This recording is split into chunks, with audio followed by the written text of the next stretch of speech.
The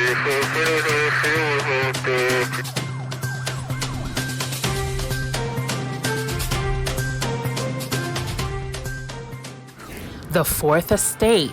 Breaking news. Alberta reveals spending plans. Wear your face mask. COVID-19 is airborne. NHL player set dates to resume play. With your news anchors, Nikki and Solrak, reporting live at TalaLuvzRadio Worldwide. The Fourth Estate, with your news anchors, reporting live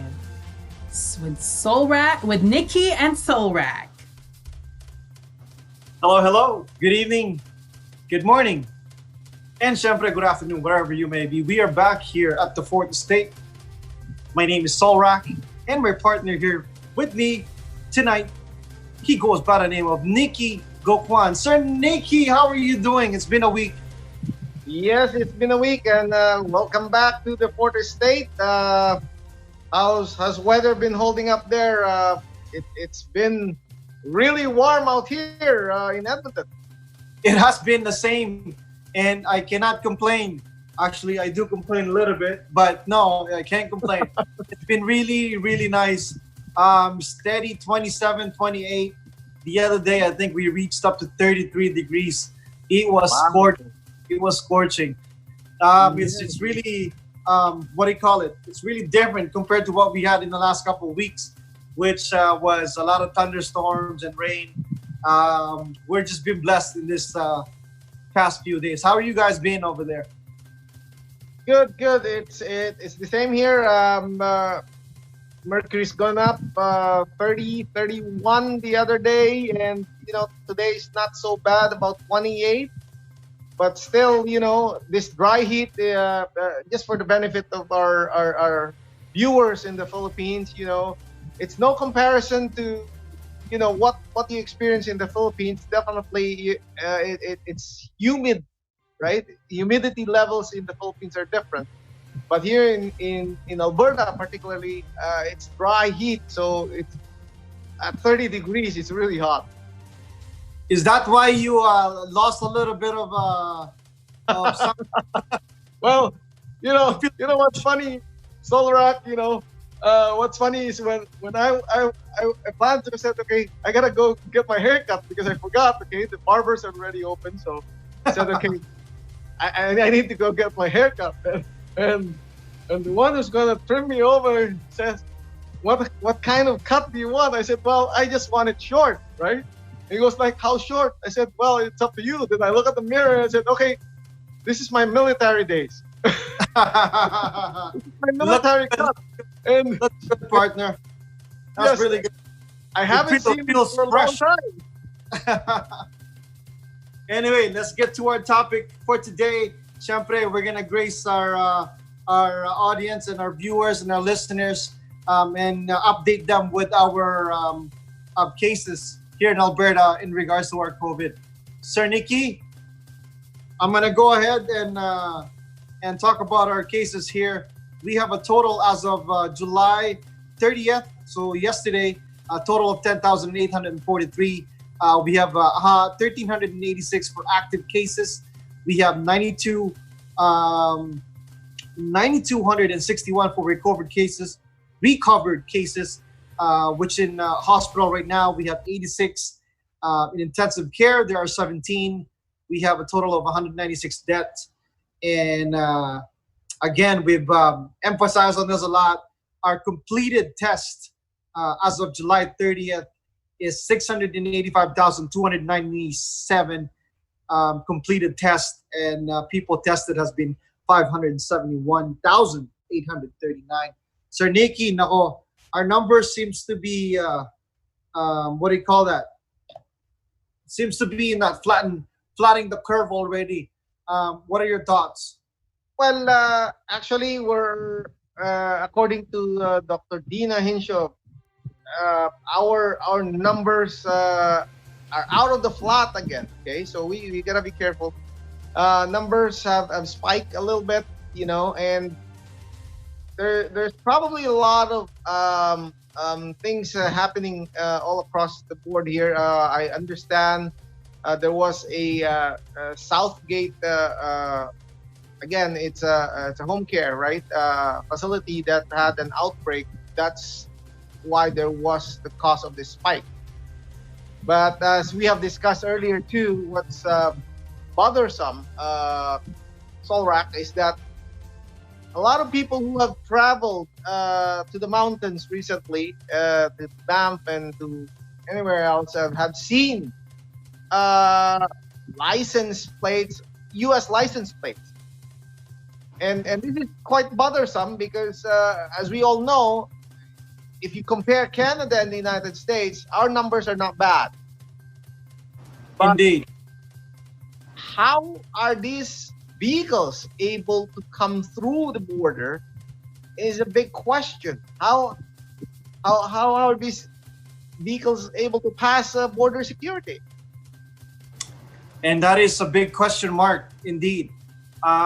Yes, we had chatted about that, and as we all know, even from one province to the next, they're really, or provinces are really trying to keep their curve flattened. So in a sense that they don't even like to see other plates from different provinces when you're entering them, right? So yes, true enough. And then here we are. In fact, actually, just I believe a few days ago when we were out, and sure enough, there was a non-local, a non-local license plate was been driving around in our city here. So yeah, no, that's very questionable in terms of how are they getting in our province. Well, not only that, but in our country. And now, mind you, we're now entering August 1st. We're on the 8th of the month already, and due to the province mandating, wearing the masks, there's still a bit of syempre, some questions in terms of what or where and what is really in place. Can we talk about that a little bit, and how is Edmonton prepared to move forward with this masking? So initially, Solrak, for Edmonton, what was passed by the city council was to mandate people to wear masks in city facilities, okay, city properties, as well as the public transit. But just Wednesday, they did finally approve to follow the footsteps of your good city, Calgary, that it is already mandatory to mask when you're indoors. And when I say indoors, when you're going shopping in the mall, you have to be wearing your mask. You're going shopping on White Avenue and going into a store, you have to wear your mask. Obviously, when you're on the street, you're not mandated to wear it. Indeed, and the same thing for us here too. Now, let's keep reminded also that there's a shield. So I believe is this now? I'm not 100% sure, but 99%.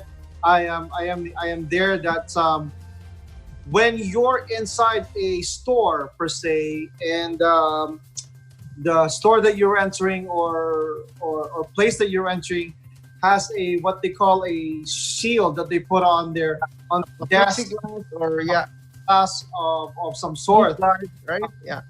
Yeah. So people behind the plexiglass or the shield does not require to wear the face mask. Yes, I believe that is a fair move, right?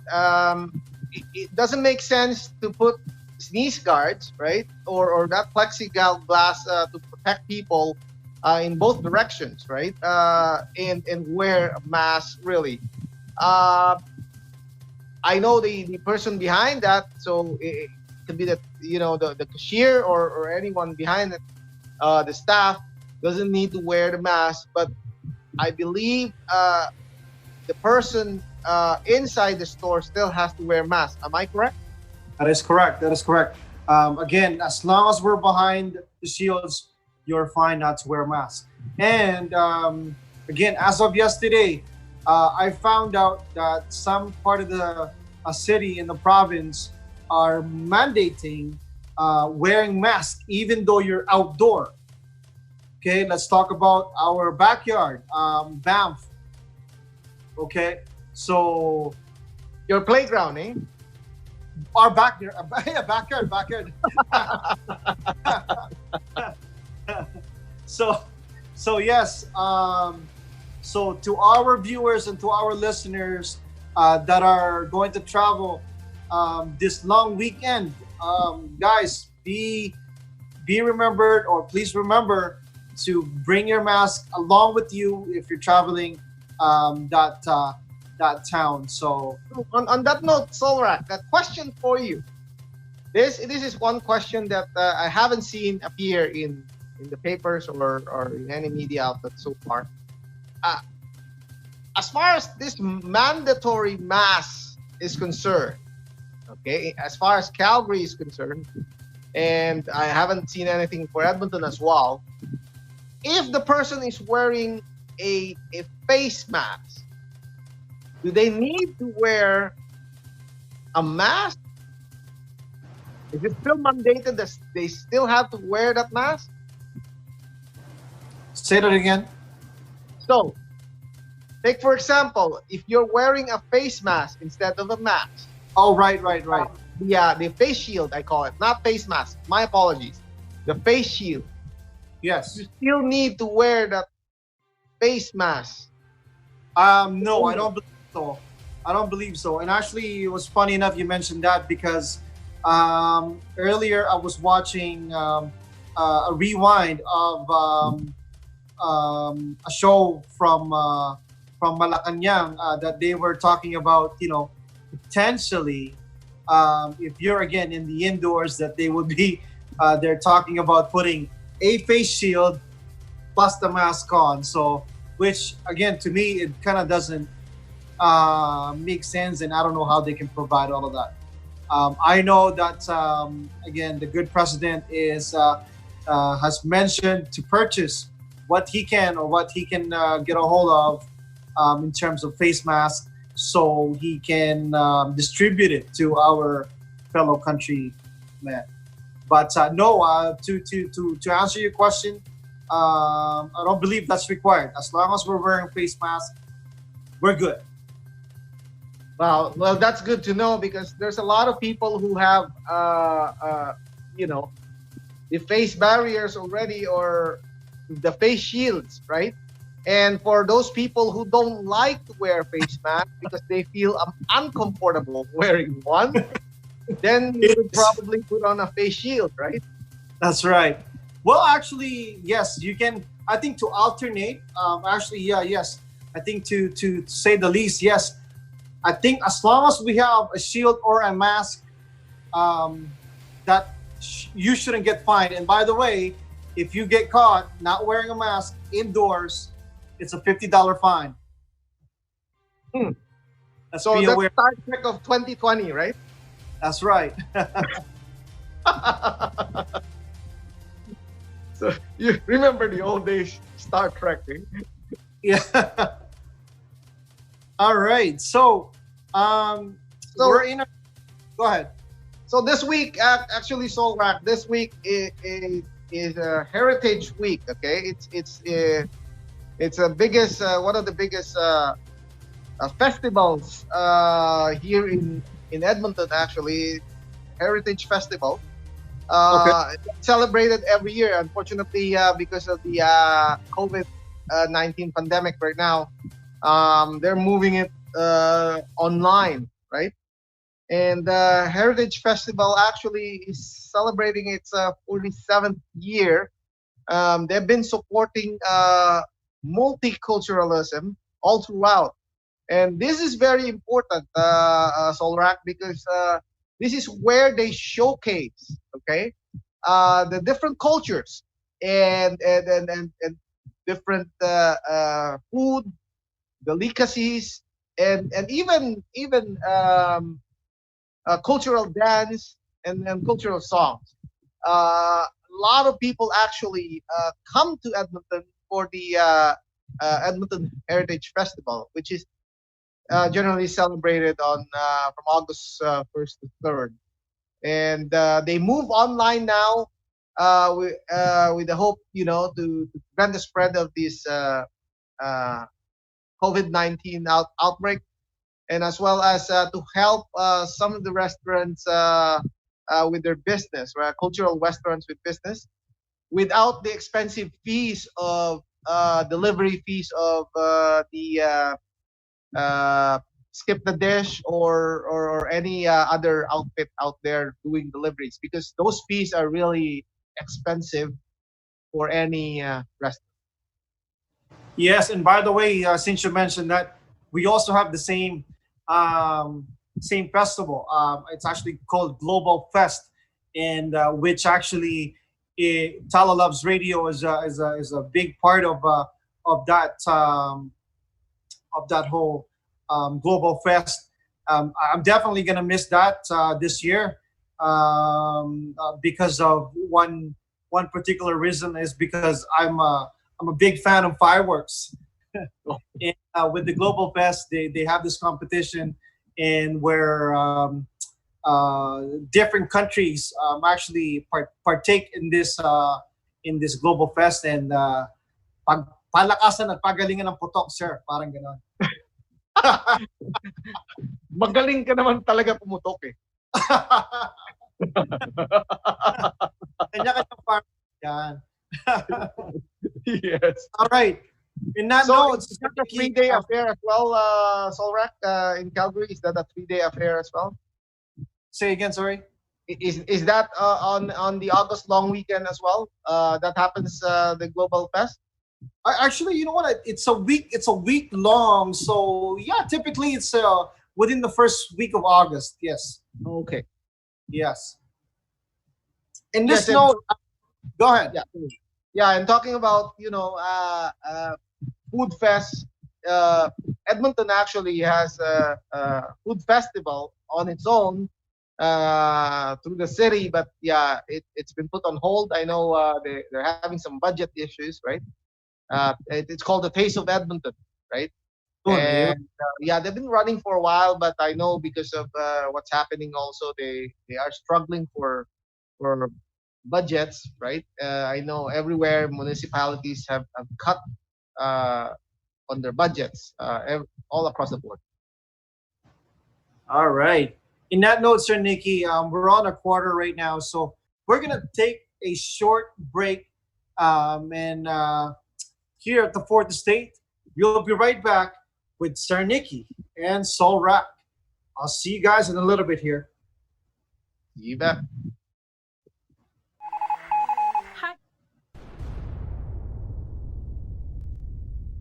Hey.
Yeah.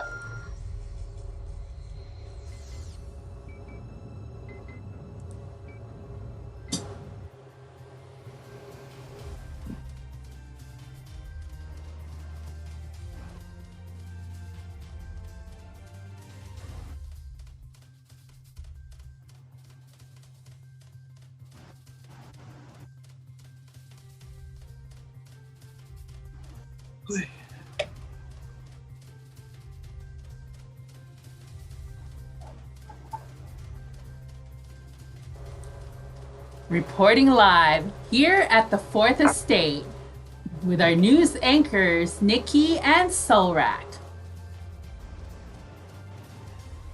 Hello again. We're back here at the Fourth Estate. Yes. So Sir Nikki, we're gonna be talking about a little bit of our motherland here. We're gonna be talking about the COVID-19 cases in Philippines. Unfortunately, it seems like the PH is having a they're soaring up to 83,673 as of as per DOH, or Department of Health. Health. Yes. Records 1,678 new infections, and that was I believe that was a couple of days ago. Yes, it's quite alarming to see those big numbers coming up from our motherland, the Philippines, right? Um, it's very sad because a lot of people are struggling because they're still quarantined and stuck at home, and it's been very, very hard as far as making a living is concerned, Solra. Yes, indeed. To be honest, parang syempre, as we all know right now, people are really, really starting to worry and very, very concerned to what the future holds, really. Syempre, hindi natin maiiwasan, or hindi natin sila masisisi na hindi mag-alala or mangamba. It is bothersome, of course. We understand that. But if you guys are watching us live right now, nandito po kami sa Calgary, sa Canada, at sa Edmonton, Canada. You guys are not alone, di ba? We are all in this. Kasi hindi lang kayo, pati ang US, pati ang other countries that are suffering. There's still no cure for it, as we all know. Pero there was a good news in regards to a delivery that the President Duterte had mentioned last night, na ito nga, there were some good news at talagang pinagyayabang niya na syempre ito nga daw ang Philippines will be COVID-free and will be back to not the new normal, but the normal ang talagang sinabi niya in regards to COVID. Thoughts on that, Sir Nikki? So talking about that, Solrak, I think excited si President Duterte because I believe he's got word from his counterpart in China that they're giving the vaccine to the Philippines, right, to help the Philippines fight this pandemic. And mukhang on the way na yan, December ang target. And having said that, obviously maraming tao ang nagtatanong at a lot of people raise their eyebrows and say, wala na bang iba? Bakit China? Okay? And we all, just to put things in perspective, China and the Philippines have been working together with a lot of projects. In honesty, if you look at the build program, and that a lot of those projects are in partnership with a Chinese company, a Chinese corporation. And even if you look at it, even the third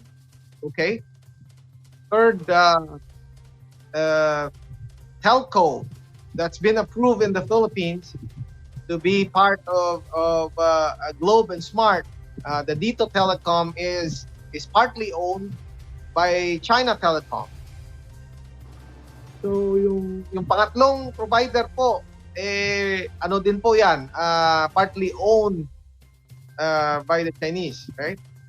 Isa sa mga ang partner ng Dito Telecom. And obviously the other portion of it is Mr. Dennis Uy, who's from the Bao, where the president came from. So while we're with that, Carlos, ano yung sinabi ni Presidente dun sa SONA, right? The President was really serious in his SONA speech, talking about the big telecoms, PLDT and Globe.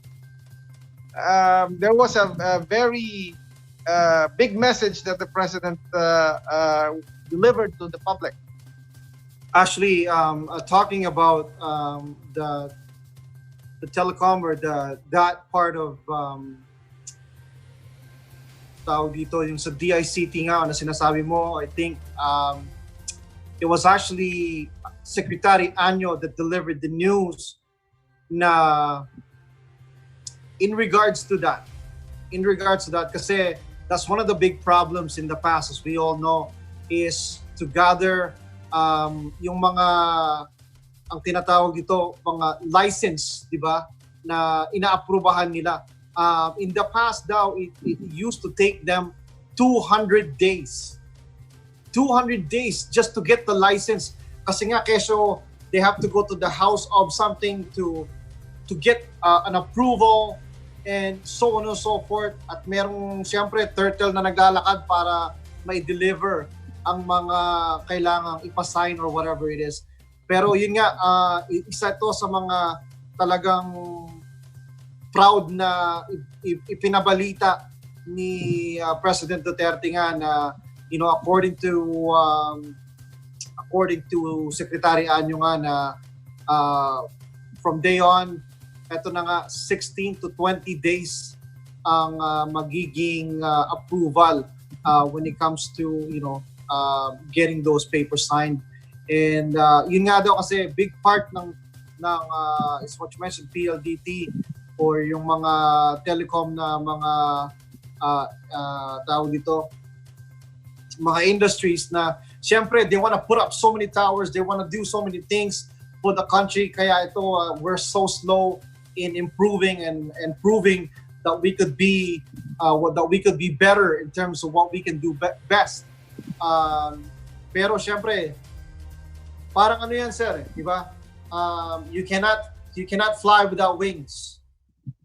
Di ba? So, ang nangyayari sa kanila nga, well, according to into that meeting last night was siyempre the racketeers or the mga kurakots ang nagpe-prevail. Kaya ang dami talaga mga long-awaited na mga hindi na-aprubahan and so on and so forth. So, that was part of the things that I picked up, and to me, it wasn't an eye-opening. We all know that it's real, that it's there. Kaya napaka-usad ng pag-unlad, ika nga. So maganda yun, ano? Like yung improvement talaga ng services, okay, essential services. When I say essential services, itong mga government agencies. For the longest time in the Philippines, napakahirap kumuha ng dokumento, process ng dokumento. It takes forever. Pumasok yung Duterte government, President Duterte wanted to change that and was serious about it. And even Senator Bongo has reiterated that importante that we speed it up. In fact, Senator Bongo just recently said also that he wanted to digitize everything already to prevent corruption. And I totally agree. When you go to digitize everything, it smoothens the flow. Nagiging contactless. When you go contactless, Solrak, halos hindi mo na kailangan harapin yung tao. You can probably talk like this, right? And the biggest problem with mga face-to-face na yan, minsan may mga nangyayaring di ka nais-nais dyan eh. So, dyan nangyayari yung mga magic na tinatawag natin. That's true. At saka nga, one more thing about that too. Yun na nga, di ba? Not only the processing process ang tumatagal, pero patong-patong ang tawag dito, ang sabi pa ni Secretary Anyo nga, syempre yung mga patong-patong ng mga fees na kasama noon. 'Di ba? Para lang yun na nga, para lang ma-deliver kung ano yung kailangan gawin. And by the way, yeah, go ahead. Yes, and Solrak, I just want to touch on yung sinabi ni Pangulong Duterte, giving a stern warning to both PLDT and Globe. Ito napag-usapan na natin in our previous episodes, right? Kung gaano kahalaga ang infrastruktura ng Pilipinas as far as delivering the internet service in the Philippines and telecommunication, right? Napakahalaga nito, especially right now sa COVID world. Lahat hindi mangyayari ito at hindi kung walang internet, yung ginagawa natin ngayon. It brings everyone together, and ang Pilipinas is way behind, right? We have 18,000 towers compared to what we should be having, at least 70,000, which Vietnam has, and Vietnam even has fewer population than the Philippines. Yun na nga, exactly, on to the point. And doon lang talaga parang sa akin is talagang mandating kung sino talaga kailangan humawak ng the right process para lang talaga, let's stop rolling, man. We can fly. We can fly. Our motherland, sabi nga ni Presidente, marami tayong resources, marami tayong kakayahan. Let's use it, di ba? Ito pa, one more thing in regards to COVID. And by the way, I have Direk here telling us na we have our special guest in our waiting room. Anyway, before we go to that, ito nga, siyempre ang much awaited na vaccine na sinasabi niya, talagang pinagmamalaki niya na we can get our hands on in terms of Philippines. Parang pinag-usapan natin to kay Undersecretary Martin Dino. Sino ang hawak? Sino ang who is the right personnel to deliver and to operate this operation of vaccinations and all of this? He is tawag dito. He is very proud that he has what he calls na mga officials niya nga na mga sundalo, ang ating mga army, ang gusto niyang humawak dito. The same reason na sinabi mo, parang digitizing na ang dami kasing di ba? Ang dami kasing potential na makahawak or gets a hold of this vaccine na pwedeng pag nilagay sa sabi niya, pag binigay natin kay Kapitan, baka mangyari yung mga opposition niya, yung mga kalaban niya sa politika hindi mabigyan. Ika nga. So they're gonna start from the poorest to the poor, to the middle class, and syempre, pasensya na kayo mga durugista at mga adik, hindi daw talaga kayo maayudahan ng vaccination. So pagpakabait kayo, guys. That's a welcome news definitely for the Philippines. Yung vaccine is coming. Kahit saan pa man manggaling yan. Sa China man o kung sino mang bansa na gustong tumulong sa Pilipinas, that is definitely a welcome move for our people. Obviously, may mga taong, maraming questions about that. And sabi nila, subok na ba yan? Tayo nila maging guinea pig daw. Sabi nila dapat subukan daw muna ng mga opisyales. Nagbibiro sila. And obviously, hindi naman siguro ganun kabobo yung mga opisyales natin na na kukunin ng vaccine kapag hindi pa siguro na nasubukan yan.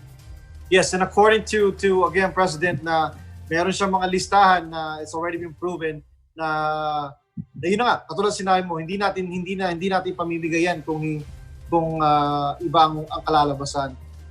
But into our sports, I'm gonna talk about our sports. I was very excited yesterday. I didn't even get to watch it. Anyway, yes, the NBA is back. It's full running.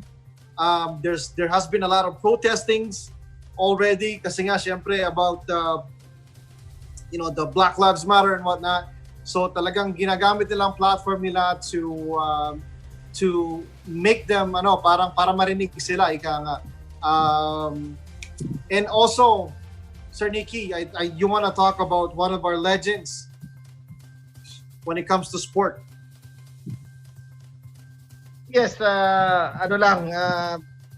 just recently, caught my attention on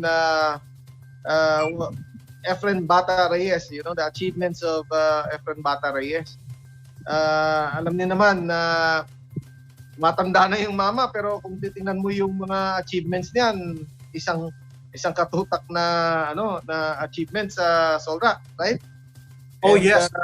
Kung titingnan mo yan, ang haba ng listahan, siguro this is high time that habang nabubuhay pang tao, we'd like to call on our officials to recognize, Efren Bata Reyes for his many contributions in the country. Well said.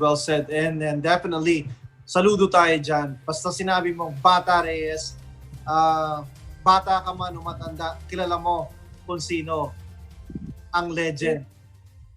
Yes, definitely. Alam mo, lahat ng atleta na nagbibigay ng karangalan sa Pilipinas, dapat pahalagahan natin.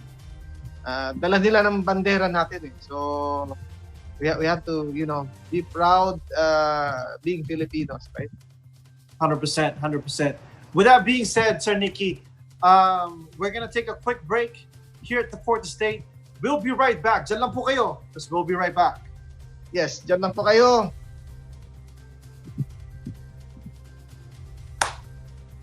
All right.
And we are back here at the Fourth Estate with your news anchors, Nikki and Solrak, reporting live.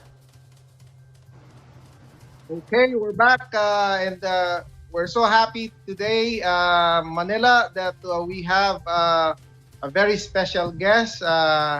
Salamat sa pagpaunlak sa amin. We have Undersecretary Joel C. Egco of the Presidential Task Force on Media Security. He's the Executive Director. Magandang umaga, sir.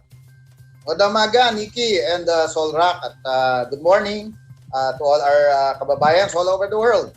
No? Yes, sir. Alam namin na napaka-busy ninyo at salamat sa pagpaunlak sa imbitasyon na ito.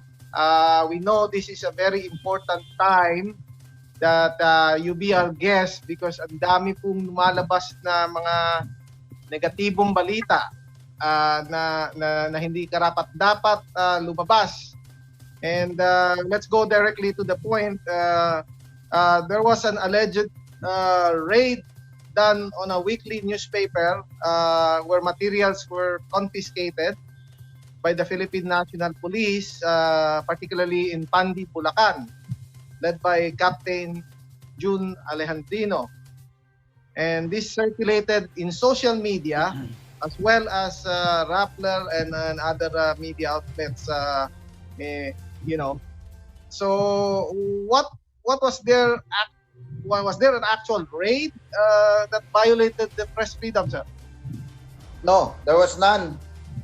That was actually we can consider as fake news. You know, when I heard about that supposed raid, my job, it is incumbent upon me to go verify and check and find out what really happened, and to find out who should be held responsible for such a raid, which is actually a no, especially during the time of President Duterte, during the time that we are here, because our agency, the task force, is supposed to, it's our job to protect the life, liberty, and security of media workers all over the country and even all over the world. So when I first heard about it, as I said on my Facebook account, I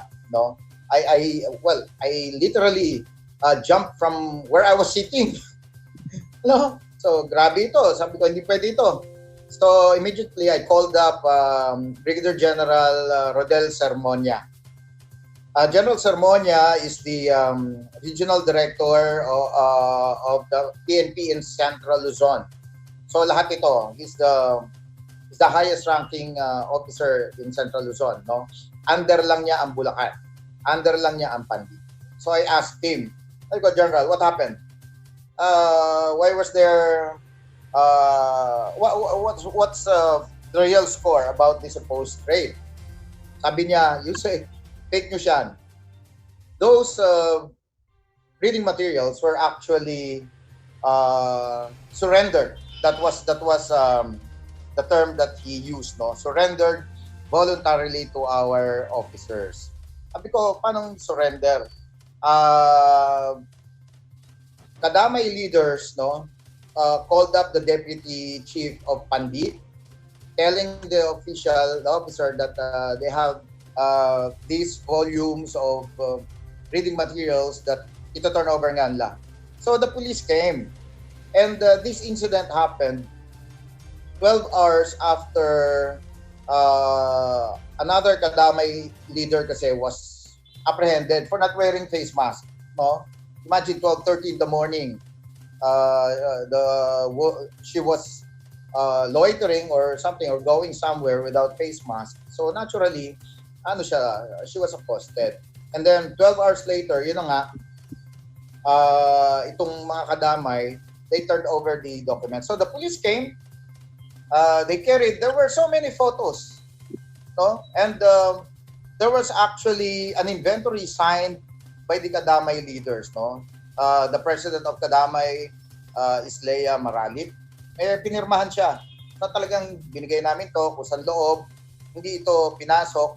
Pero but ang masakit dito, yung mga photos na kumalat, iba, very incriminating. May pulis, hawak-hawak yung mga akala mo dyaryo. It was not even a newspaper actually. No? Meron pa ngang mga tangke. Meron pa ako nakitang picture, may tangke na. Diba? Para Imagine, ang mata mo di ba? Correct. Oo, ako nga nagulat Hindi pwede sa akin yun. You know me, sabi nga nila yung friend natin, si Benny Antiporda, Nikki, di ba? Si Egco, may sariling mundo yan. Pag mainit ulo niya, mainit ulo niyan. So, I even spoke with Alejandro, the chief of police. In fact, we called for a press conference the next day. No? So, ano naman yan? Live on Facebook, andun yung mga kapatid natin sa media. And to explain. Unang-una nga naman, how can there be a raid? Hindi naman doon ang opisina ng PinoyWeekly.org sa Quezon City. Kung may raid ka, diba, ng publication, diba, kumbaga, compare natin ng martial law, ang nire-raid noon, yung offices, the printing press, pero there was no printing press, no PW office in that Kadamay office. So, ang meron doon yung mga old copies of that weekly na hindi naman binebenta. It's just published in the form of a newspaper. But I know a newspaper when I see one because I have always been a newspaper man all my life. No, alam ko kung ano yung dyaryo, alin yung propaganda material. So, hindi nila ako pwedeng bulahin diyan. No, may nakasagutan niya akong taga Pinoy Weekly. Iba ang dyaryo, iba yung ganyan. Hindi, publication. Okay, fine. Pero it is so unfair, to depict again, to present the country again in a bad situation. It placed the country in a very bad light at sinadya pa yon. Diba sabi ko nga, why did some of our colleagues who wrote the story, who carried the story, fail to verify the facts? In fact, I shared, diba, Nikki, I think you saw also the number of photos that I shared, including those. Yes. In fact, Usec, pina-flash namin itong mga photos just to clarify this matter. Exactly. Yes. Oo. Tapos yung nagpipirmahan sila, di ba? Nakikita mo doon, there was no force. Tinanong ko si Saka kung may raid, Usec, naka-handcuff na yung mga yan. Exactly. At they were not handcuffs. Wala. At nakuha ko yung mga kopya Old copy since 2019. Since 2019 pa yung iba doon, madami. So, hindi nila dinidistribute. Diba? So, magalit yung Pinoy Weekly sa kanila. Hindi nila dinidistribute yung yung mga materials. I managed to get hold of some copies, no? So, hindi po totoo yun. That's not true. And sabi ko nga, kahit saan makarating, I will make a stand. I will be firm on my stand that there was no raid. And it's so unfair, no, to even, project that there was an attack again on press freedom. My goodness, diba? Napapakamot ulo na lang ako. Napakaraming dyaryo. Unang-una, there's a big group of journalists in the province. In Bulacan, the Bulacan Press Club Incorporated. Wala naman silang sinabi. In fact, members of the Bulacan Press Club, they even, wrote a better written story, no, than the first that came out. Diba, yung taga-inquirer doon, si Carmela Reyes. Diba? Hindi raid, hindi yun ang ginamit niya na term. So, unfair talaga. So, yung writer na yun. So, yes. Sir Joel, so now that we're saying na hindi naman siya raid, and we're calling it voluntarily. Yeah. Yes. Voluntarily. So meaning, paano lumabas na lang sila na para bang sinabi nila, oh, by the way, meron po kaming mga anti-government materials, mga ganun. Paano ba ihuli? Yan. On my Facebook post, no, inattach ko yung official police report, no. Ang sabi doon nga, itong kung di ako nagkakamali, si Lea Maralit nga yata or somebody from Kadamay, no? Yeah. Through phone, sinabi doon sa deputy police chief ng Pandi na meron silang mga ganong dokumento doon, di naman nila alam ang gagawin. So, pinakuha nila.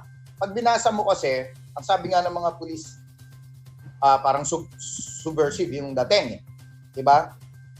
Kasi yung contents, no? May revolution, may mga ganito, may kung alam mo na the usual content, no? It's basically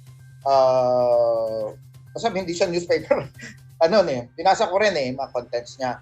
So, the police came over nga upon learning of that after they were told by the Kadamay leaders, no? So they came over. Ang masakit doon, habang binubuhat na nga nila, yun, may kumbaga na drawing, di ba?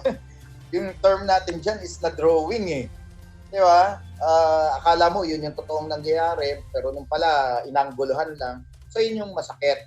So sabi ko nga, Solrak, Nikki, paano nalaman? Ano yun ang hula yung mga pulis na merong mga news, doon? Di ba? There was no way for anyone except the Kadamay members and officers, no? There's no way for anybody to know that there were those voluminous reading materials inside their office. Sila lang. Sabi ko nga, ano yung hinulaan ng pulis na meron doon? Ni-raid? Therefore, meron talaga nagsabi from the inside. No, meron po kami dito. So I checked.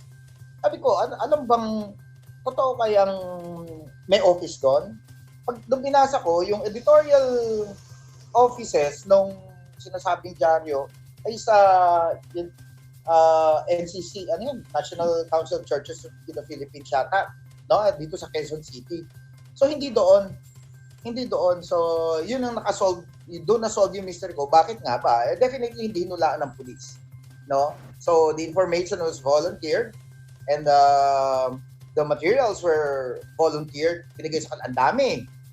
Ang dami talaga. Madami talaga. So I think talagang yung kadami, anuhin naman nila yan. No? May mga factions din kasi dyan doon sa loob ng organization. So merong tumutulong na sa PNP actually, sa government, no? At merong hindi. So may, kumbaga, I think may parang girian doon. So doon nagsimula yan. Yun ang paniniwala ko. Pero salamat na rin. Yes. Salamat na rin na siyempre meron ng katulad nyo na parang, di ba, merong lumalabas ng mga drawing na katulad na ganito nga, na agad-agad din natin na nare-resolvehan nga at bibigyan ng linaw, ika nga, di ba? So, which is really, really good. Kasi, certainly, I think you mentioned this. I think this is something to do with the president na having to have, a personnel like undersecretary like Joel Egco nga, na he is the first in terms of he's in his position right now. Is that correct? Yes. The very first administrative order signed by the president is Admin Order 1, no? And that's the admin order that they created the Presidential Task Force on Media Security. Kasi yan ang una naming agreement when Secretary Andanar in June or July 2016, when he offered me a job in this government, sabi ko sa kanya, boss, I'll join you on two conditions. Let's deliver the freedom of information and let's create a task force, sabi ko, to investigate all these killings. And that's what we did since day one. No? So, I joined the government. So, tama po yan. Well, going back to the I'm just reminded of a similar incident, no, Nikki? I'm sure familiar ka dito. Yung kay Joshua Molo, yung taga-UE doon. Di ba? Yung editor daw na inatake, etc. Di ba? Laking controversy. Sinakyan din nila. It was given the same prominence, no? In fact, mas malaki pa yun, mas prominent pa yun kaysa ditong raid na ito. Neighbor ko yun sa Cabiao yung bata. So, excuse me. In-invite ko yung bata, sabi ko na, mapakalaking controversy nito. Alam mo, sabi niya, hindi po totoo yan. Nagulat nga po ako, pinalaki nila yan. Gusto ko po silang ireklamo. Alam mo yun, sinakyan ng mga kababayan natin na masira lang ang gobyerno. Attack on press freedom na naman daw. Ang dami-daming naglabas ng statement. Even yung mga nire-respeto ko dati, ng mga journalist, dati, no, nire-respeto ko kasi nung nabasa ko yung mga ano nila doon sabi ko, what happened to objectivity? Diba? Truth, accuracy, and objectivity. Banat kayo ng banat. Hindi nila alam, kapitbahay ko yung bata. So, nilive, inang ko yung bata, pinagsalita ko. Hindi po totoo yan. Ginamit lang po nila ako. So, yun yung nangyari sa Pandi, Bulacan din Pero alam mo, lahat ng ang masakit dito sa atin, pag nagkamali, hindi naman inaamin Move on lang. When in fact, yung ethics code natin, dapat yun I shall, di ba? Get the other side and, correct substantive errors promptly. Dito walang nangyayari ganon. Siguro, erratum lang, etc. So, yun, I'm just reminded of that incident also. And we have so many cases under investigation now, mga pending. But the good thing here is that talagang nakapag-file naman tayo na identify mga gunmen. No? In fact, ngayon, I'm in the middle of a legal battle against top political personality in Visayan province no, dahil doon sa pagkakapatay doon kay Rex Putino. No, parang pelikula ginagawa nila doon. 'Di ba? Ilan na pinatay nila doon para wag ko lang maimbestigahan. Ganoon, sabi ko hindi pwede 'yan. Nakita yung barel doon sa bahay nung napatay na suspect. Sabi ko, huwag niyo akong bulahin. Hindi pa tapos diyan 'yan. 'Di ba? Hindi pa tapos 'yan. So, malalim. I cannot openly discuss the details of the case here, yung Rex Putino case. But marami. Yung mga nakasuhan natin, meron ng yung isang kaso na radio man din sa Miss League, yung kay Christopher Lozada. Last July, this month, nag-hearing na. No? So yung star witness namin, na-meet na niya yung gunman. Talagang siguradong yon talaga yung gunman dahil tinatak na nung witness galit yung witness. Hinawakan dito, no? Sa collar, ginanon. So, alam namin, marami tayo, magandang yung mga accomplishments natin. We have been giving our bosses and everyone else, no, who may want to get copies of our accomplishment report. So, we give to them, including international bodies. So, Usec, balikan mo natin, So, sabi nila, may press freedom ba under Duterte administration? Ay, mas improved. Remember, I wrote an article and we published it in Philippine News Agency, diba? About the Reporters Without Borders data for the past 10 years, no? Starting from 2009 up to 2019, yung 4 years ni Presidente. From 2009, GMA time, during the entire time of the Aquino administration, mas improved ngayon. Mas improved. If I can only sana na-share ko yung data at yung graph, mas malaking improvement. And that's their data. At hindi nila mabangga yon. Yung mga critics natin, even yung mga, alam mo na, mga self-righteous friends natin in the media na may culture of entitlement na sila lang akala nilang media dito, diba? Hindi nila mabangga yon. Because I used empirical data to prove a point. No? Kumbaga, ganito kataas nung panahon ni GMA at ni Pinoy, ito lang si President Duterte. So, mas improved ang PH media under kay Presidente. Lalo na, ang Patuan Massacre, kita mo naman, talagang tinrabaho namin na makonvict yan. After 10 years, sabi namin, hindi namin palalagpasin na ito. Talagang double time ang ginawa naming trabaho doon. And now, we witnessed the conviction of the Ampatuans and all their cohorts last December. Diba? Nakakapagod, pero finally, justice, no, for the family. So meron, Nick, to answer your question, malakas ang press freedom dito sa ating bansa. Puro kalokohan po yun, hogwash, no? Puro, alam mo, ang media, totoong media, ayan, Solrak and Nicky. Ang media, pag kinanti mo, lalong tumatapang, hindi umiiyak. Napatunayan since time immemorial yan. Kahit hapon pa dumating, Amerikano, mag-martial man si Marcos noon. Pag kinanti mo ang media, tumatapang. Hindi umiiyak. Ikulong mo lalong tumatapang. Di ba? So, yun ang ano natin eh. So yung ano, alam mo yung may chilling effect. Hindi natin, ako di ko tinatanggap yun eh. I had at least 3 libel cases din, no? And may warrant of arrest din ako 10 years ago, no, as an NPC official. Lahat kami actually sa National Press Club. Ang kalaban namin noon, yung GSIS. Imagine, government yon. Government, diba? yeah. Yes. Kinawarrant kami, pero hindi kami umiyak na attack on press freedom. Kasi ako, I was even targeted for assassin. Sabi ko, part and parcel of my job yan eh. Pero yung iiyakan, ina-atake ako. You know, hindi po eh, hindi dapat gano'n. No? So, nagiging for propaganda value na lang. No? For propaganda value na lang, gusto lang natin siraan yung ating Pangulo. Kung sino man nakaupo, sisirain nila ng sisirain eh. Kaya mabuti na lang, sila sekretary ng media yan. Ako, kami pagka pinopropaganda lang, kung may nagsisinungaling, diba? Or may misinformation o minimislead ang tao. Diba? Ito lang yung gobyerno na sumasagot eh. Na lumalaban. Diba? Dati noon, ako,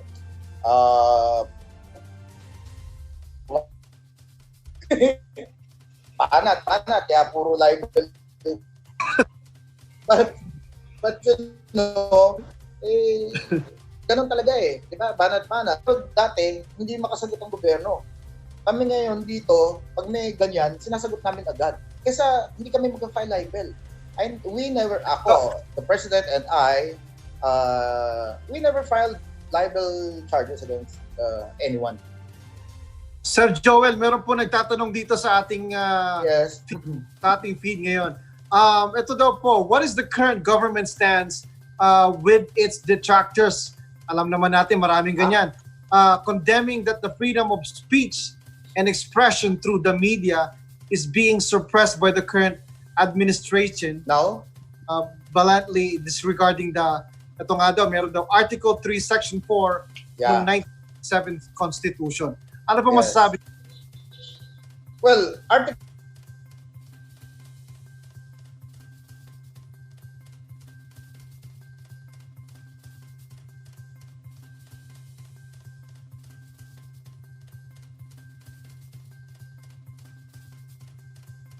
they protected?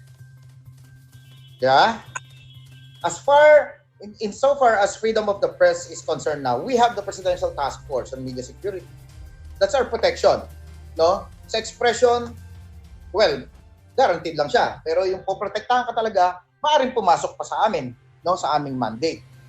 Kaya napakahalaga na ma-point out natin, well, talking about the Constitution,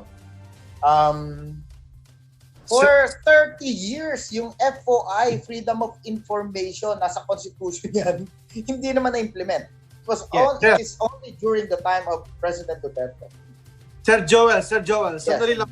Medyo, mukhang napakaganda nung sagot nyo eh. Yung unang-unang sagot nyo, medyo mukhang merong nagsasabotahe dito sa ating conversation ngayon. Medyo na-frozen yung pagkakasagot mo. Ganun ba? Sige. Lang po yung mga nagtanong or yung nagtanong at ang mga viewers po natin. So yung under the Article 3, Article 3, Section 4. Section 4. All right. Yes, under Article 3, Section 4, it provides that no law, di ba, shall be passed abridging freedom of the press, of speech, of expression, right to peaceably assemble, and the right to seek redress of grievances. All those rights are guaranteed, yung 5 na yan. Pero ang tanong ko nga, Solrak and Nikki, guaranteed sila, but are they protected? Diba? Iba yung guarantee, sa protection. Diba? Right.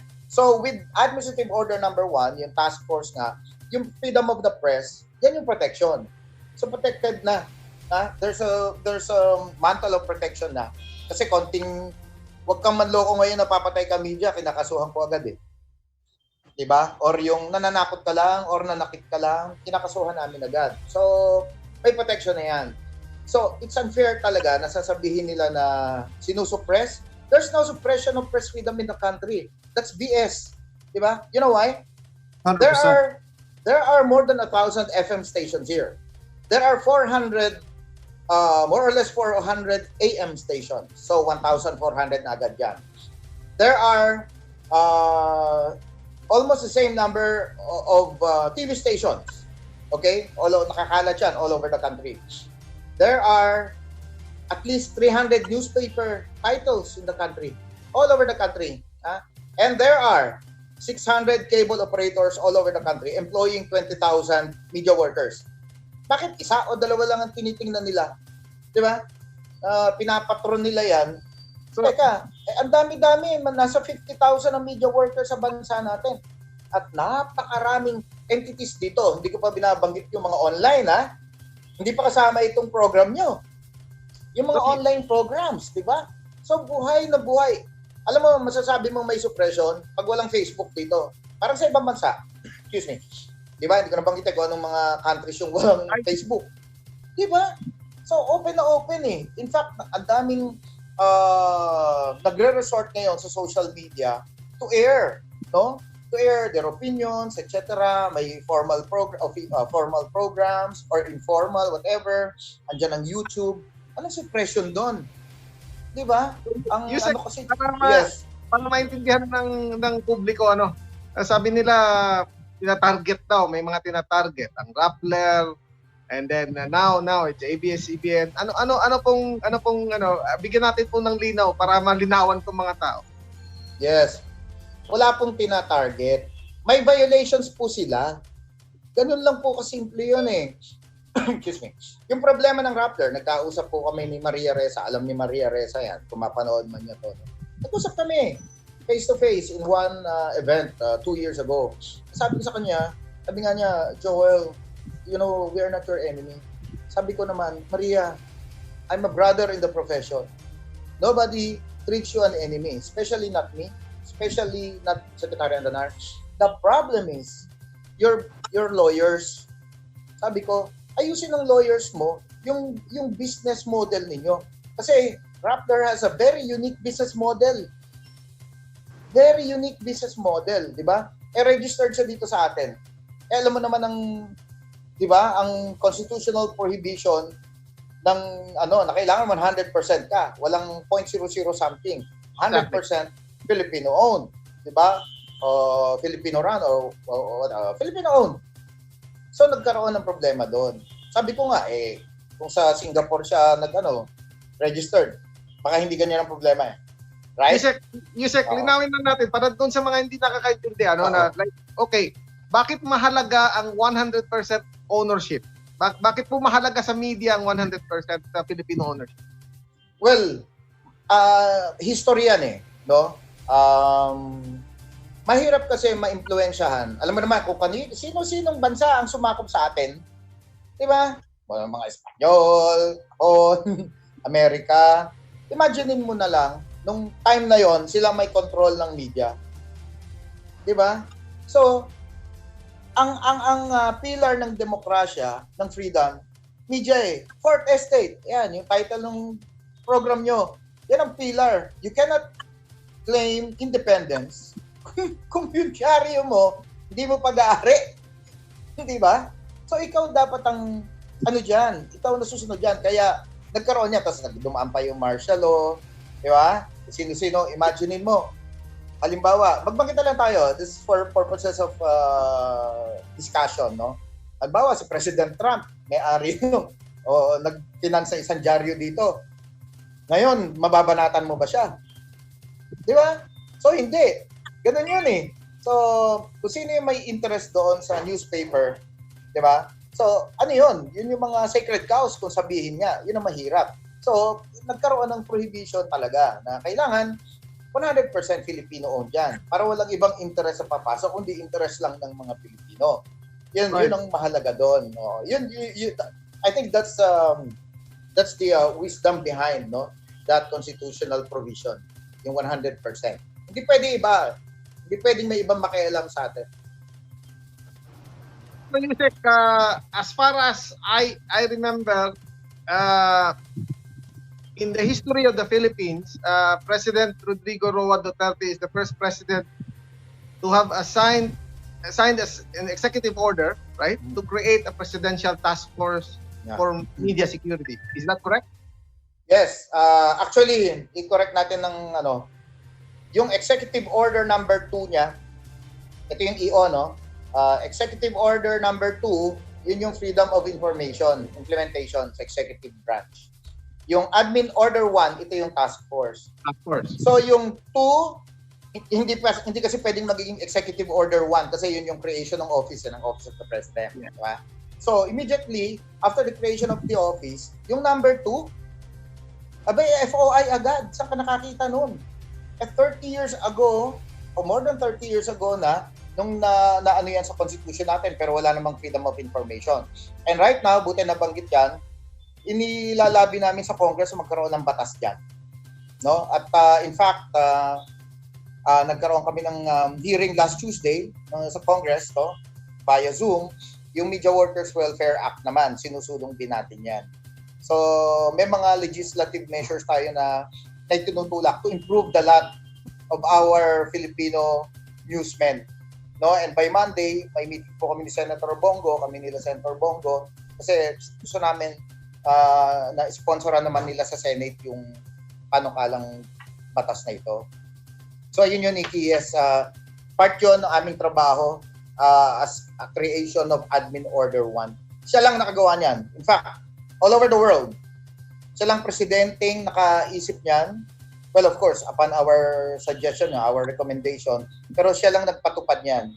You cannot find anywhere else in the world wherein, alam mo, may government agency na ang trabaho talaga ay nakatutok sa media protection.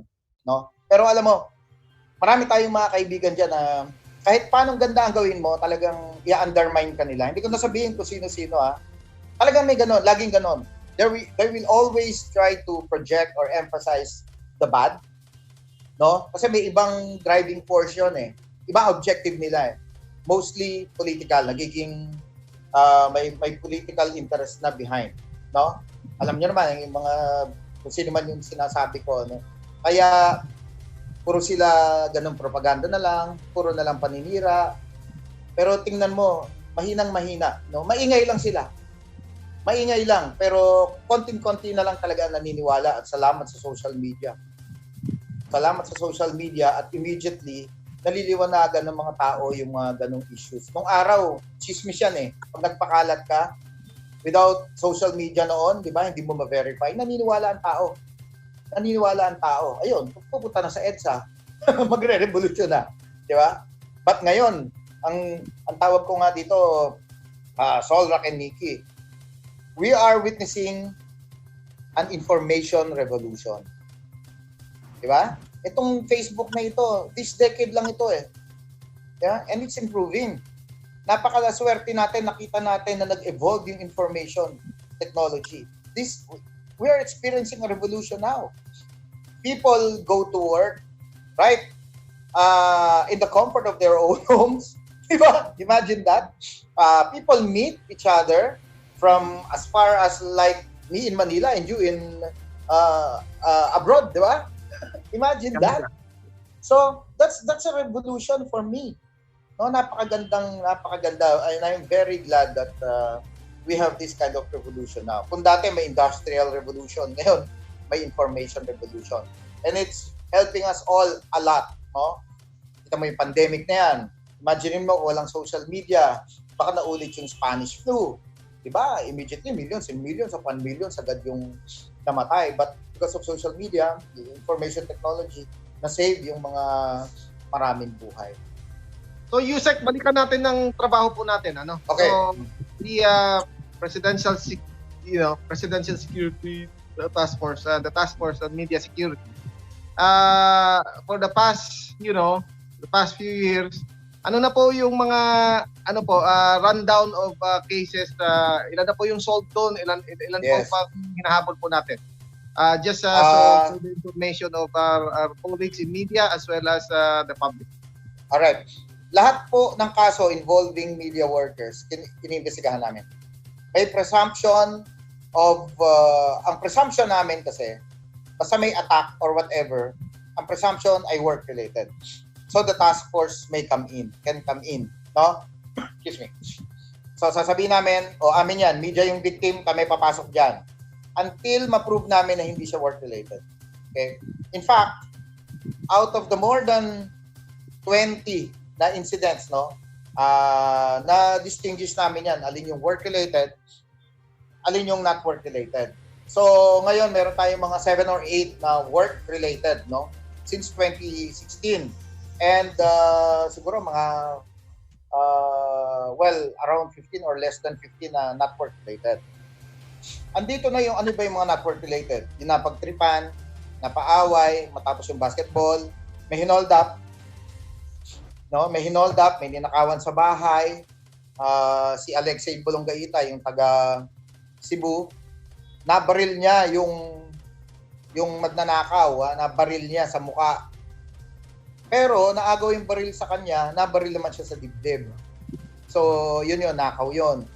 Nahuli natin yung magnanakaw. And meron pa yung isa, yung after the basketball, yung taga Albay, no? Lasing, sinaksak siya. So lahat minisigahan natin yan. Yung sa mga work-related naman, 5 na doon ang nasa korte. No? 5 na doon ang nasa korte. At yung 3, still medyo identified na namin. No? Pero in the process pa, we're still in the process of investigating those 3 cases. Imagine niyo, no, nung araw, hindi naman pinapansin na yan eh. Diba?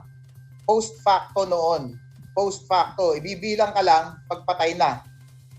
Di ba? Nasa statistics ka na lang. Ngayon, report pa lang ngayon, may threat ka pa lang, ina-action na namin yan. At meron tayong 6 na kaso ng survivors, no? Ng mga media, ng mga binarel na sa buhay na atin under our protection right now. No? At meron tayong mga witnesses na sa witness protection program. At meron tayong mga pinahahunting, no? Yung mga at large sa Ampatuan Massacre, yung mga suspects na merong warrant of arrest na, pinapahunting natin yan. No? At marami po, merong isang kaso, ang masakit doon, na-solve namin, no? Kaya lang pinatawad niya. Pinatawad niya yung although buhay naman yung victim na kaibigan natin, nung nahuli yung mga suspects, so after a year, pinatawad niya. Pinatawad. Sabi ko, kita mo ang hirap ng trabaho namin. Diba? Kasuhan mo, papakulong mo, tapos sabihin na lang wala na. No case. So ganun talaga eh. How long does a process take? I know iba-iba iba-iba ang mga cases But as far as the whole process of the justice system is concerned, ang concern kasi syempre ng iba, paano na kung nawala na si Presidente Duterte, o paano na itong continuity nito for programs like this? Thank you for asking that. Ang gandang question. Yun din ang inisip namin. Sustainability. We work on the 5 principles of defending freedom eh. Andiyan na yung collaboration, influence, and one of the 5, yung sustainability. Kahit gaano kaganda yung programa mo, kung di mo masustain yan, wala din. Tama ka, pag alis namin dito, ano na mangyayari? So, ang 2 bagay kasi yan, coterminous kami. Pag wala na si Presidente, resign na rin kami. Automatic yan eh. Diba? Pero yung hindi ma-abolish yung task force. So, pwedeng tumuloy-tuloy pa ito.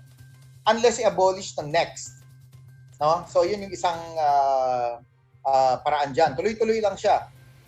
Ngayon, meron kaming move din na i-transform ito into a commission para mas institutionalized. No? So commission, may fixed tawag dito term para tuloy-tuloy. Tapos may nationwide presence, no? Hanggang region, probinsya, dapat ganon. Malaki, may pangil talaga.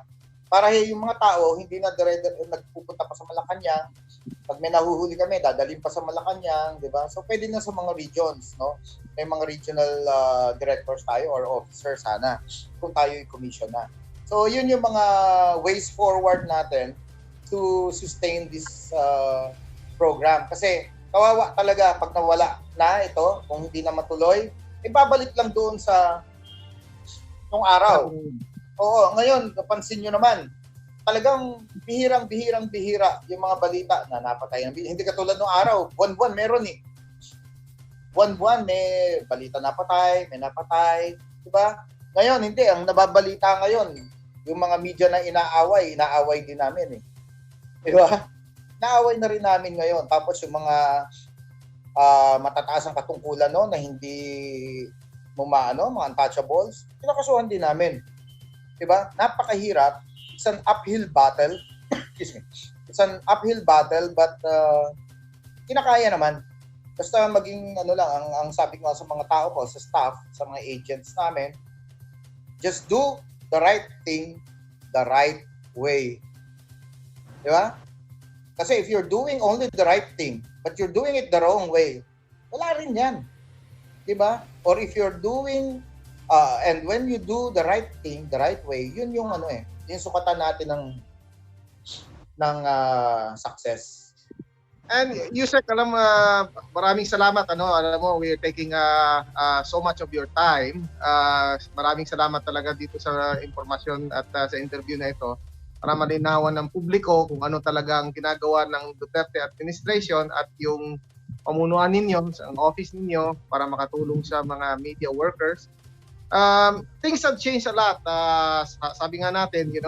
Nagkaroon ng technology revolution. Yes. And then there's a lot of fake news circulating on the internet. Okay? Yeah. Now, as far as this is concerned, are there any moves of policing social media or fake posts, I call it, because tulad ng sinasabi natin na pag ang ownership ng isang media entity is foreign, it's dangerous, right? At the same time, if there are fake news circulating o nagpapakalat ng mga trolls na tinatawag natin na fake news, these are also harmful to any country, right? So, are there any moves to not to curtail it but to police it? Because freedom comes with responsibility. Excuse me. That's right. Excuse me. And I agree with you 101%. In fact, we had a meeting with Facebook representatives in the country. Diba? I think that was 2 years ago. Ni-raise namin yan. How can we collaborate? Kanila, hindi collaboration eh. May sariling mundo ang Facebook eh. No? May sarili silang mundo. Parang positive engagement lang na gano'n. Hindi yung nakikipag-collaborate sila sa government. May mga gano'n silang mga drama. Anyway, so, ang napag-usapan doon, talaga ang problema ito eh. There are legitimate accounts that behave like trolls. And there are troll accounts that behave like legitimate di ba? Oo. So yun yung dilema natin lahat. Ngayon, question. Kahit ba pagmumura-murahin mo si Joel Egco sa Facebook, sabihan mo siya ng mga masasama lahat na fake news. Ano ang diyan? May gagawin ba ang Facebook? Alam mo, ang tingin nila diyan is freedom of expression pa rin.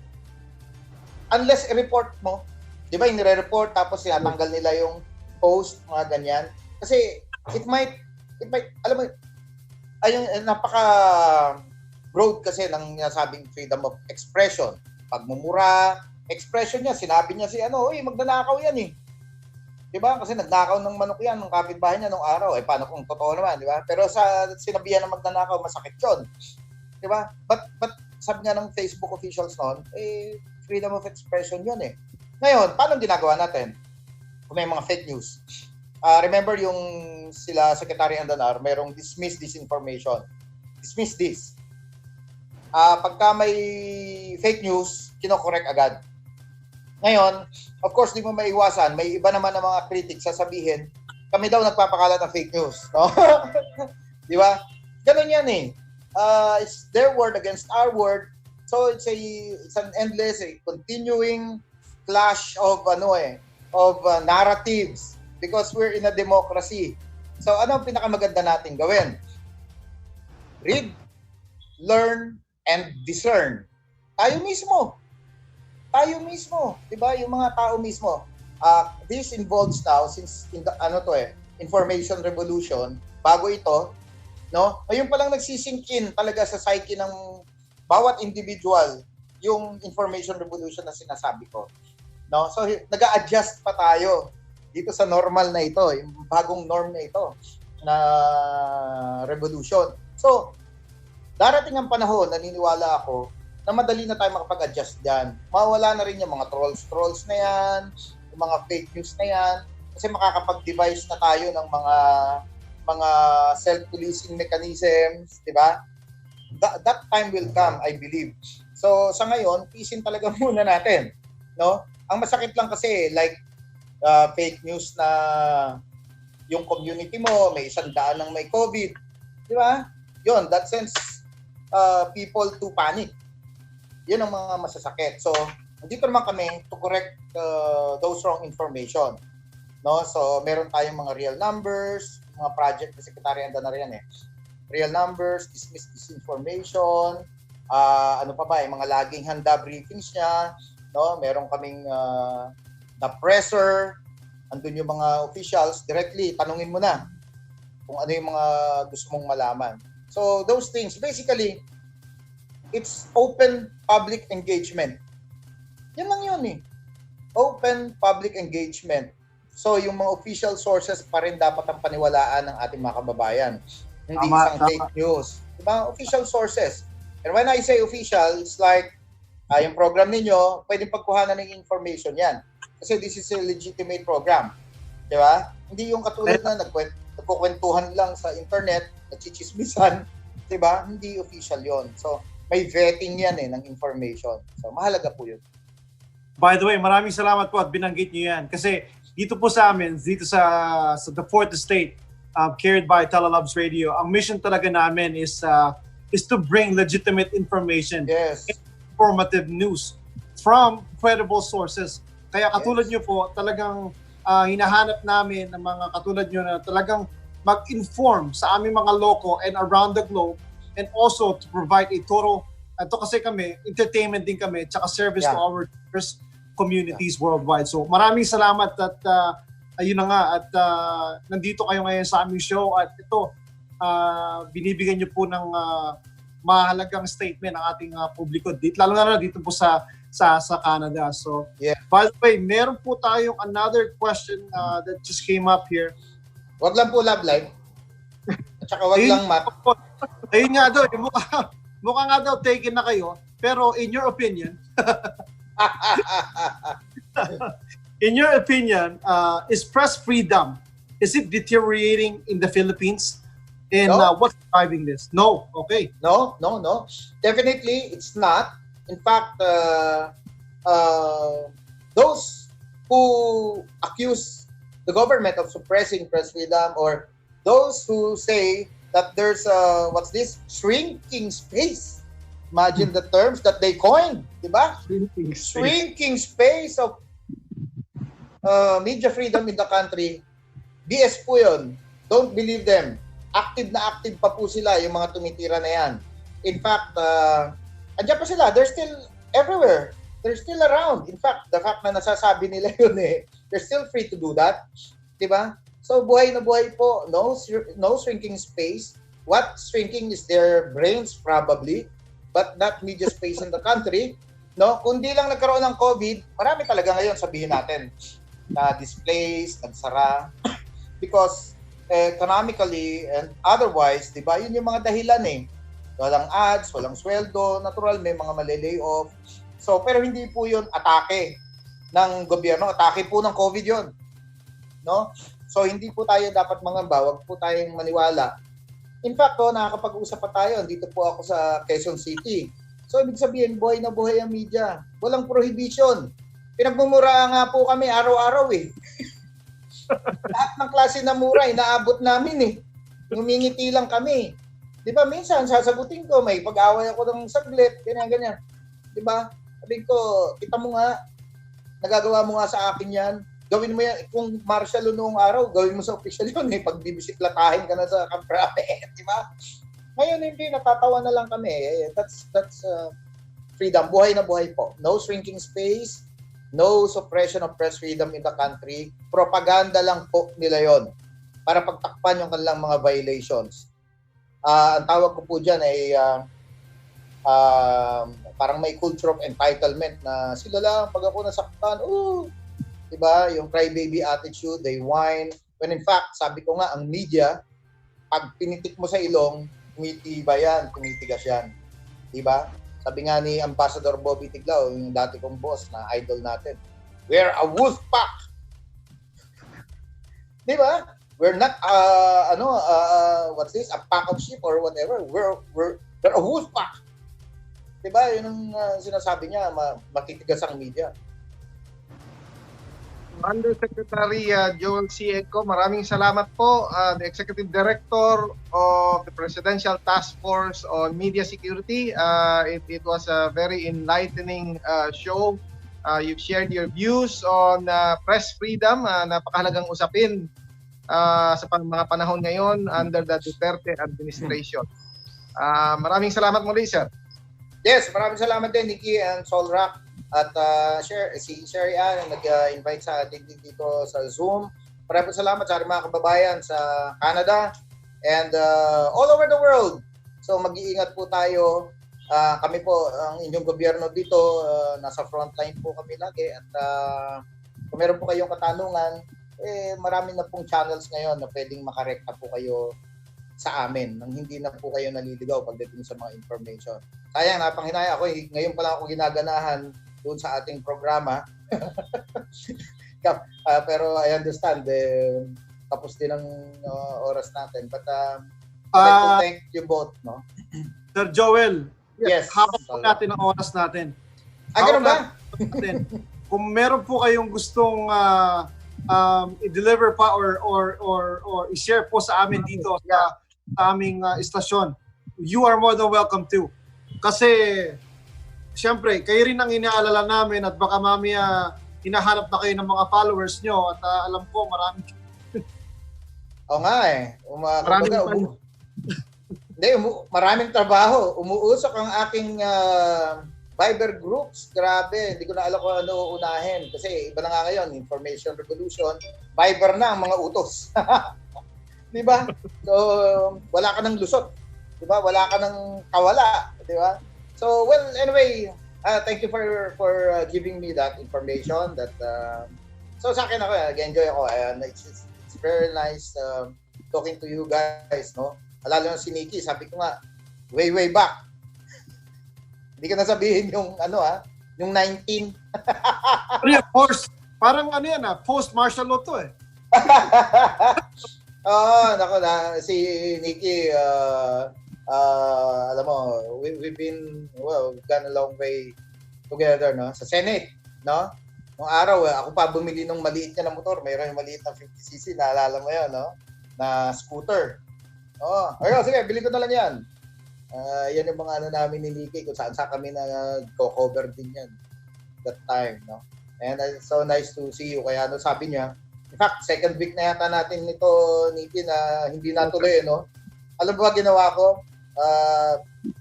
Supposedly, I'm a bike enthusiast, no? Hindi na kinancel ko na lang yung ride ko kanina. Maraming salamat. Kasi kino-compute ko yung time kung magra-ride ako, mapasarap, mapalayo, 'di ba? Tapos sa bundok ka, wala tayong Zoom. Ang sabi ko, cancel na lang, hindi na lang ako siguro after this na lang ako bibiyahe. So that's one way for me to cope with the rigors of the job, no? Tulad niya, no? Kaya mo, tumatawag sa akin si Usec Jonathan Malayan, DILG. Ayun.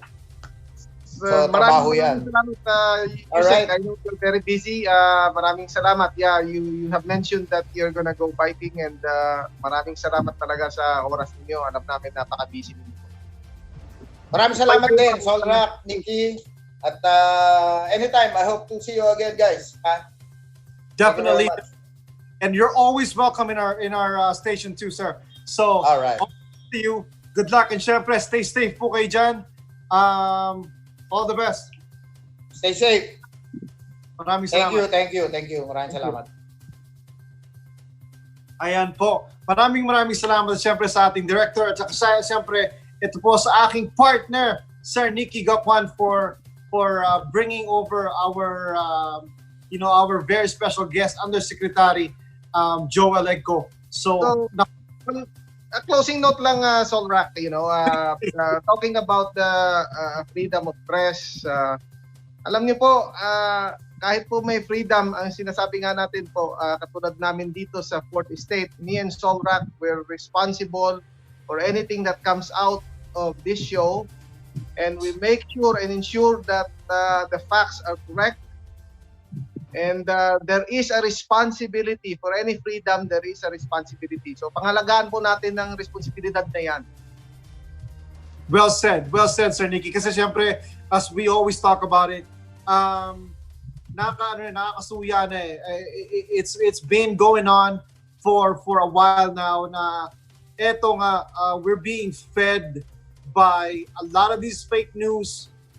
Katulad nga ng sinabi ng ating Undersecretary, do your own reading, find the right source for the right news that you want to have, and be knowledgeable to what you get, what you receive, and what you see.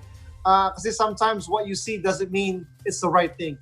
So again, for our closing note, maraming salamat again to everybody that's watched us tonight, to everybody that's listened. Sir Nicky, maraming salamat sa iyo, partner. At syempre, to the TalaLuvzRadio family, syempre, shout out to our director, Sherry Ann, and to other half ng Kikay Girls, na si Tita Angel for all of the questionnaires here. Again, hanggang sa muli, next Friday po, dito lang sa the 4th Estate. Magkita-kita po tayo ulit. Stay safe, everyone.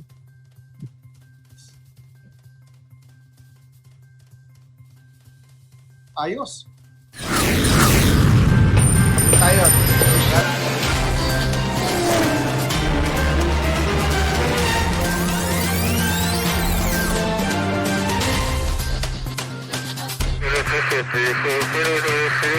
Thank you.